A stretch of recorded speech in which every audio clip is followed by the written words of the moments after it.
Hello students, एक बार फिर से आपका एच बी ग्राम क्लासेज में स्वागत है। आज हम इसका तीसरा पार्ट करेंगे, पार्ट थर्ड। इसमें सबसे पहले मैं आपको सिंपल पास्ट टेंस के बारे में बताऊंगा। सिंपल पास्ट टेंस में वर्ब की सेकंड फॉर्म का प्रयोग होता है और जो नेगेटिव सेंटेंस होते हैं, सिंपल जो सेंटेंस होते हैं उसमें वर्ब की सेकंड फॉर्म का प्रयोग होता है और नेगेटिव सेंटेंस होते हैं, नेगेटिव सेंटेंसेस में डिड नॉट प्लस में वर्ब की फर्स्ट फॉर्म का प्रयोग होता है। इंटरगेटिव सेंटेंस होते हैं उनमें पहले डिड लगाते हैं, उसके बाद सब्जेक्ट लगाते हैं, उसके बाद में वर्ब की फर्स्ट फॉर्म का प्रयोग होता है। आइए देखते हैं रूल नंबर 1। सबसे पहला रूल है कंडीशनल सेंटेंसेस का। जिस वाक्य में इफ आ जाए उसके साथ में सब्जेक्ट आता है वहां पर वर्ब की सेकंड फॉर्म का प्रयोग करते हैं। यदि जो मेन क्लॉज है उसमें सब्जेक्ट के साथ में वुड आ जाए, शुड आ जाए, कुड आ जाए, माइट आ जाए और उसके साथ में वर्ब की फर्स्ट फॉर्म, इनमें से कोई भी मॉडल ऑक्सिलरी आती है और उसके साथ में वर्ब की फर्स्ट फॉर्म आती है तो हम सपोर्टेड क्लॉज में वर्ब की सेकंड फॉर्म का प्रयोग करेंगे। जैसे हम एग्जांपल लेते हैं, इफ ही प्लेड वेल, यहाँ पर हमने वर्ब की सेकंड फॉर्म का प्रयोग किया। क्यों किया वर्ब की सेकंड फॉर्म का प्रयोग? मेन क्लॉज में हिज टीम वुड दिया हुआ है, वुड के साथ में वर्ब की फर्स्ट फॉर्म का प्रयोग किया हुआ है। वुड प्लस वर्ब की फर्स्ट फॉर्म हम इसके अनुसार भी चल सकते हैं। इफ आया है, सब्जेक्ट ही दे रखा है, वर्ब की सेकंड फॉर्म का प्रयोग क्यों किया? क्योंकि आगे जो मेन क्लॉज उसमें सब्जेक्ट हिज टीम है, इन मॉडल्स में से वुड दिया हुआ है और उसके साथ में वर्ब की फर्स्ट फॉर्म दी हुई है तो हम यहाँ पर वर्ब की सेकंड फॉर्म का प्रयोग करेंगे। उसके बाद रूल नंबर 2, जिस वाक्य में हमें ये वर्ड्स ध्यान में रखने हैं, इनको अच्छी तरह से याद कर लीजिएगा। Yesterday, last, previous, ago, long ago, as soon as, year कोई भी दे रखा है जैसे इन 1989, 2000, इन 2019, 2020, कोई भी ईयर दिया हुआ है। The other day, long time ago, इनमें से कोई भी वर्ड आता है तो उसमें आप प्रेजेंट पास्ट इंडेफिनिट टेंस का यानी सिंपल पास्ट टेंस का प्रयोग करेंगे। जैसे एग्जांपल लेते हैं, it blank space heavily last night, यहाँ पर रेन आया हुआ है वर्ब तो हम यहाँ पर वर्ब की सेकंड फॉर्म लगाएंगे रेन, क्योंकि इसमें दिया हुआ है लास्ट नाइट। उसके बाद I got up a terrible shock the other day, यहाँ पर ये फ्रेज दी हुई है द अदर डे, इसमें लिखा हुआ द अदर डे, तो वहाँ पर भी हम वर्ब की सेकंड फॉर्म का प्रयोग करेंगे। उसके बाद रूल नंबर 3, भूतकाल की आदत हो, ऐतिहासिक सच हो, उसको बताने के लिए भी हम सिंपल पास्ट टेंस का प्रयोग करते हैं। जैसे when he was young, he worked hard, वो मेहनत करता था। कब करता था? जब वो जवान था। एक दिन की बात नहीं थी, 2 दिन की बात नहीं, बल्कि ये उसकी आदत थी। उसी प्रकार से ऐतिहासिक सच्चाई कोई भी, जैसे अवर कंट्री गॉट फ्रीडम इन 1947, हमारे देश ने 1947 में आज़ादी प्राप्त की, तो ये ऐतिहासिक दृष्टि से बिल्कुल सच है। उसको बताने के लिए हम सिंपल पास्ट टेंस का प्रयोग करते हैं। Rule number 4, it is time आ जाए या इट इज़ हाई टाइम आए, इसका मतलब होता है अनरियल पास्ट को ये व्यक्त करता है, तो वर्तमान की स्थिति को स्पष्ट करता है। आपको ध्यान में रखना है, इट इज़ टाइम है किसी सेंटेंस में या इट इज़ हाई टाइम है तो आप उसमें वर्ब की सेकंड फॉर्म यानी सिंपल पास्ट टेंस का प्रयोग करें। जैसे इट इज़ टाइम या it is high time we went home, इसका मतलब ये हुआ it means it is time for us to go home. उसके बाद सिंपल प्रेजेंट का जो सेंटेंस होता है, खासतौर से डायरेक्ट नरेशन होती है, उसको जब हम इनडायरेक्ट नरेशन में बदलते हैं तो भी हम वर्ब की सेकंड फॉर्म का प्रयोग करते हैं। जैसे he said I play cricket, अब यहाँ पर वर्ब की फर्स्ट फॉर्म दी हुई है यानी सिंपल प्रेजेंट टेंस है, उसको जब हम सिंपल प्रेजेंट टेंस को हम सिंपल पास्ट टेंस में बदलेंगे तो इसमें वर्ब की सेकंड फॉर्म का प्रयोग करेंगे, he said that he played cricket. उसके बाद में विश शब्द आ जाए या इफ ओनली आ जाए, यहाँ ये अनरियल पास्ट को व्यक्त करते हैं। अनरियल पास्ट का मतलब होता है जिसका वर्तमान से कोई संबंध नहीं होता है। जैसे I wish I were A bird, काश में एक पक्षी होता, अब है तो नहीं, दिस इज अनरियल पास्ट, उसको बताने के लिए हम सिंपल पास्ट टेंस का प्रयोग करते हैं। इसी प्रकार से इफ ओनली दिया हुआ है, if only I live him, तो इस प्रकार के सेंटेंसेस को ध्यान में रखना है आपको, विश, इफ ओनली। इसी प्रकार से आपको बताया कि सिंपल प्रेजेंट टेंस का जो डायरेक्ट नरेशन में जो सेंटेंस है उसको इनडायरेक्ट में जब चेंज करते हैं तो वर्ब की सेकंड फॉर्म में चेंज कर देते हैं। इसी प्रकार से इट इज़ टाइम या इट इज़ हाई टाइम अगर दिया है तो उसमें भी हम सिंपल पास्ट टेंस का प्रयोग करते हैं। उसके बाद बात करते हैं पास्ट कंटिन्यूस टेंस की। पास्ट कंटिन्यूस टेंस में वॉज वर्ब प्लस वर्ब की फर्स्ट फॉर्म के साथ आईएनजी का प्रयोग होता है। सबसे पहला रूल देखते हैं। आपको पता है कि ही शी इट सिंगुलर नाउन के साथ और इसमें आई और ऐड हो जाता है, उसके साथ वॉज का प्रयोग होता है, बाकी सबके साथ वर्ब का प्रयोग होता है। पहला रूल है व्हेन दिया हुआ किसी सेंटेंस में तो व्हेन के तुरंत बाद अगर खालिस्तान है फिर उसके बाद एक यानी दो खालिस्तान है तो पहले वाले खालिस्तान उसमें वर्ब की सेकंड फॉर्म का प्रयोग करेंगे, बाद वाले खालिस्तान में वॉज वर्ब के फर्स्ट में आईएनजी का भी प्रयोग हो सकता है, उसके साथ साथ पास्ट परफेक्ट टेंस का भी प्रयोग कर सकते हैं। हमें सेंटेंस देखना पड़ेगा, उसके अकॉर्डिंग आप उस टेंस का प्रयोग कर सकते हैं। इसी प्रकार से व्हेन से पहले खालिस्तान आया है और बाद में भी खालिस्तान है तो पहले वाले खालिस्तान में वॉज वर्ब के साथ में वर्ब के साथ आईएनजी का प्रयोग करेंगे और जो बाद में खालिस्तान आया उसमें वर्ब की सेकंड फॉर्म का प्रयोग करेंगे। जैसे हम एग्जांपल देखते हैं, he was reading a book when I saw him. When दिया हुआ है, इससे पहले जो खालिस्तान आया उसमें हम लगाएंगे पास्ट कंटिन्यूस टेंस और इसके बाद में जो खालिस्तान है इसमें हम लगाएंगे वर्ब की सेकंड फॉर्म का प्रयोग करेंगे।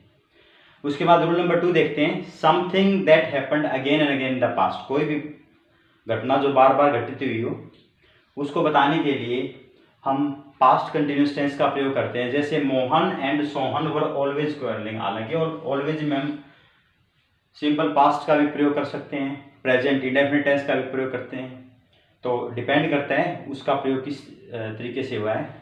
यहाँ पर ये जो लड़ाई है उनकी वो एक दिन की बात नहीं थी, आमतौर पर ऐसा होता रहता था, तो उसको बताने के लिए हम पास्ट कंटिन्यूस टेंस का प्रयोग करते हैं।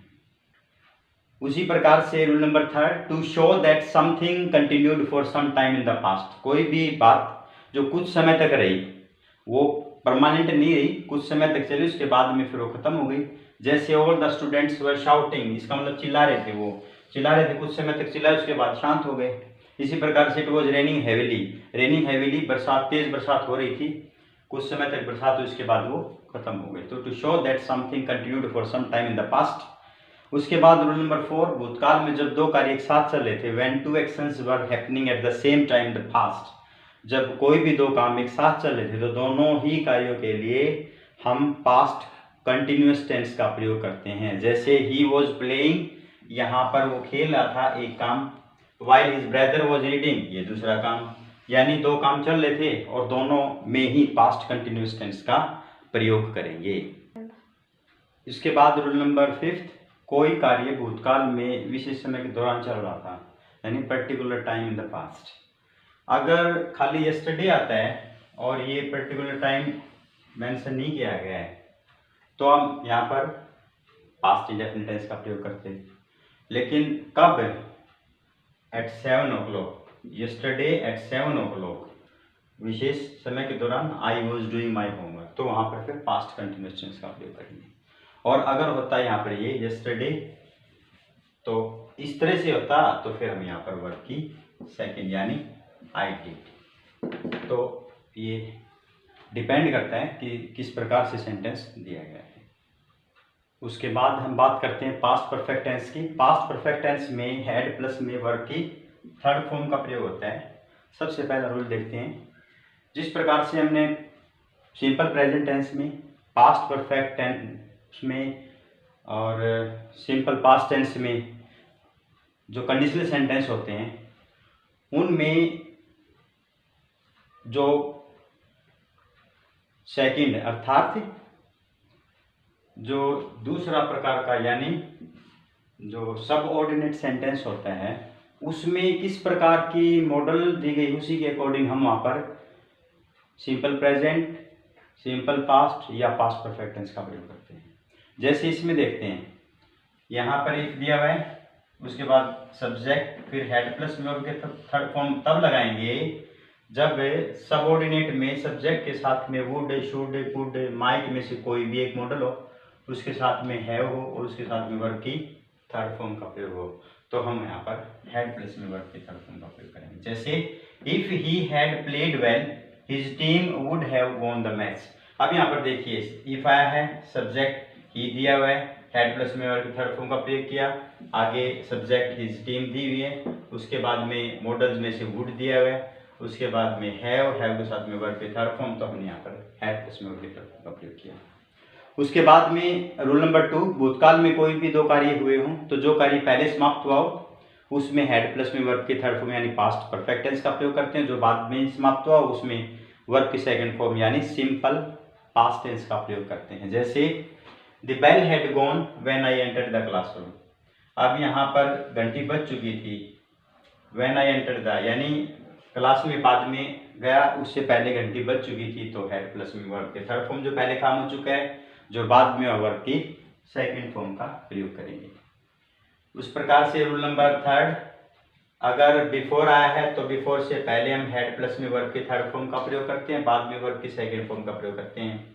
और अगर आफ्टर आया है तो पहले वर्ब की सेकंड फॉर्म और बाद में हेड प्लस में वर्ब की थर्ड फॉर्म का प्रयोग करते हैं। जैसे एग्जांपल है, he had done his homework और he had done his work before his friend came. उसके दोस्त के आने से पहले वो काम कर चुका था, बिफोर दिया हुआ है, बिफोर से पहले हमने हेड प्लस में वर्ब के थर्ड फॉर्म का प्रयोग किया, बाद में वर्ब की सेकंड फॉर्म का प्रयोग करेंगे।